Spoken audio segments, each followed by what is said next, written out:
लेकिन संसद ज्वाइन करने के बाद में इनडायरेक्ट रूप से ऐसा कुछ मिल जाता है, ऐसा कुछ पाते हैं कि हमारी लाइफ वास्तव में टर्निंग पॉइंट बन जाती है।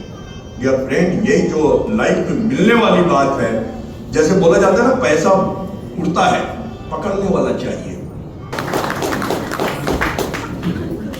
साथियों, एक बार एक व्यक्ति अपने बेटे को वसीयतनामा देते हैं और बोलते हैं, बेटा, वसीयतनामा की बात वो बुला करके बोलते हैं, बेटा, उसकी तबीयत खराब रहती है उस पिता की, बेटा मैं तो जाने वाला हूं, मेरी अंतिम इच्छा एक है, पूरी कर देना। बोले, क्या पापा? बोले, जब मैं खत्म हो जाऊं ना, तो मेरा एक फटा हुआ मोजा पहना करके मेरे को विदा करना। अंत में 3-4 दिन के बाद में, इलाज करने के बाद में, उसके पिताजी का देहांत हो जाता है। देहांत होने के बाद में जब शव यात्रा निकलने वाली होती है, पूजा पाठ रिचुअल जो होते हैं, उस टाइम में वो एक फटा हुआ मोजा लाता है और पहनाने लगता है। उसको पंडित जी रोक देते हैं, बोले, आप नहीं पहना सकते। बोले, नहीं, मैं तो पहनाऊंगा, मेरे पिताजी की अंतिम इच्छा थी, इसको मैं पहना करके। तो वहां पर बोले, नहीं, ये हमारे रिवाज में नहीं है, हमारे जाति में है ही नहीं, ये मृत व्यक्ति के साथ में ये कोई कपड़ा और हम धारण कर ही नहीं सकते।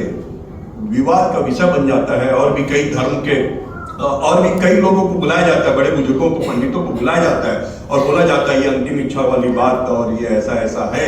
बोले, नहीं जी, कुछ भी नहीं कर सकते, ये फटा हुआ मोजा या कोई भी वस्त्र और दूसरा मृत व्यक्ति के साथ में नहीं जा सकता है। उसी वक्त एक व्यक्ति आते हैं और बोलते हैं, बेटा, ये तेरे पापा तेरे नाम पे एक कागज, एक लेटर तेरे नाम पे छोड़ गए हैं, इसको जरा तू पढ़ ले।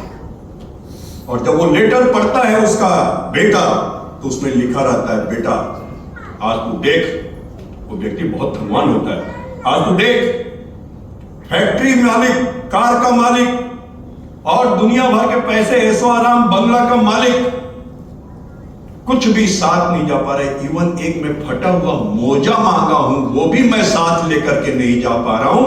ये पूरी धन दौलत संपत्ति किस काम की है? इसलिए बेटा, मेरा एक ही नसीहत है कि जीवन में पैसा तो कमाओ, लेकिन उसको खर्चा कैसे करना है, इस बात को ध्यान रखो। पढ़ाई तो खूब करो, लेकिन समझ क्या आएगा, इस बात को ध्यान में रखो। बेटा, खाओ तो खूब, पचाओ कैसे, इस बात को ध्यान में रखो। और यही नसीहत मेरी है। कुछ एक नसीहत ये, बेटा, दिल से जो तुमसे मिलने आए उसे दिमाग से जवाब मत देना। बेटा, एक साल में तुम 50 दोस्त तो बना सकते हो, लेकिन 50 साल वाला एक दोस्त रहे, ऐसा दोस्त नहीं बना सकते। हम अपने जीवन के उद्देश्यों को झांक करके देखें कि हम कैसी जिंदगी जी रहे हैं, क्या सोच पैदा करके आए हैं और क्या सोच पैदा करके हम अपना डेली रूटीन लाइफ को जी रहे हैं। हमारे जीवन का एक ही उद्देश्य ऊपर वाले ने बनाया हुआ है। इतना बढ़िया जीवन ऊपर वाले ने दिया है, ईश्वर ने दिया है, जो शायद करोड़ों अरबों खरबों लोगों को नहीं दिया है। और वो है आनंद में रहने के लिए, खुश होकर के रहने के लिए, सुकून में रहने के लिए। और हमारे पास सब चीज है। लेकिन एक बहुत बड़े फिलोसोफर हुए बेंटानो ने एक रिसर्च करके उन्होंने एक निकाला, उन्होंने ये बोला है कि व्यक्ति के पास जो नहीं होता है वो बहुत ज्यादा होकर के दिखाई देता है, और व्यक्ति के पास जो होता है ना, वो बहुत छोटे रूप में दिखाई देता है। और उन्होंने ये बोला भी आगे दूसरे लाइन में, जो हमारे पास है उसका हम लिस्ट बनाना जिस दिन चालू कर देंगे तो शायद कॉपियां भर जाएंगी। आप लिस्ट बना करके देखिए जो आपके पास है। आपके पास आंख है, जो अंधे हैं उनको देख करके आप लिखिए, मेरे पास वाह आंख है।